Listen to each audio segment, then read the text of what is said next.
You know, for people of my generation and younger, the concept of the Brooklyn Dodgers is just a story that our parents and our grandparents have told us. Can you give us a feel for what the Dodgers meant to Brooklyn, and especially what that championship in 1955 meant for the borough?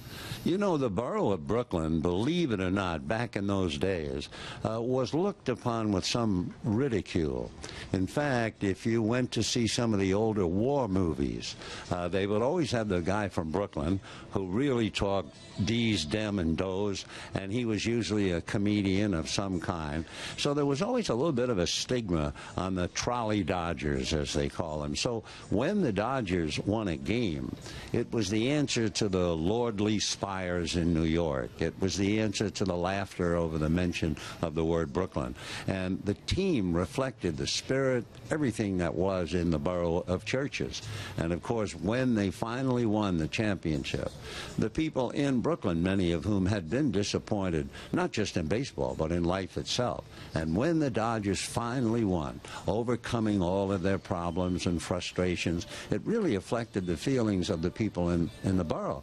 And believe me, that night, I remember going through the Battery Tunnel and going out towards Ebbets Field. And where it was football time in New York, the Yankees had lost. Brooklyn, it was VJ Day. It was unreal. People dancing in the streets. It was one huge block party that covered the borough. So the team meant so much more to them, I think, than any team means to any other group of people. So you were New York born and bred, yes. And the Dodgers come west, and you're asked to move 3,000 miles with the team. Did you have any moment's hesitation before deciding to come west? Oh, no, Gary. It was bittersweet. I mean, I didn't want to leave New York. I'm born and raised in New York, educated in New York. All my friends were there and everything else. But I got a job, and I was scared to death that they were going to move and leave me back there.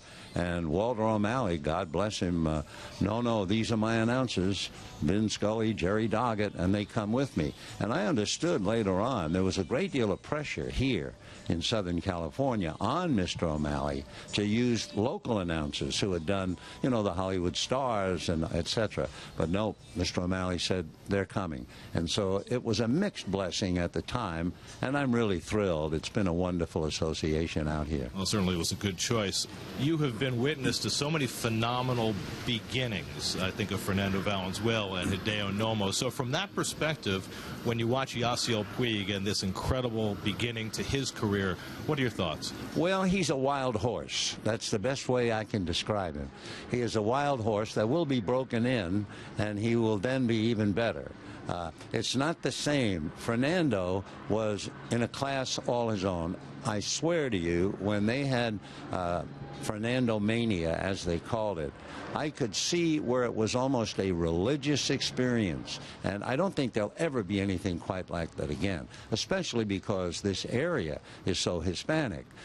Hideo came along. He was the tornado, pitched a no-hitter in Coors Field in the rain. Puig plays every day. You watch him, there's no mystery about him. He makes horrific mistakes, and then he makes traffic-stopping plays and home run at the right time. So he's going to be quite an asset here, and the crowd will sometimes bite the bullet watching him, and other times they'll be screaming in joy.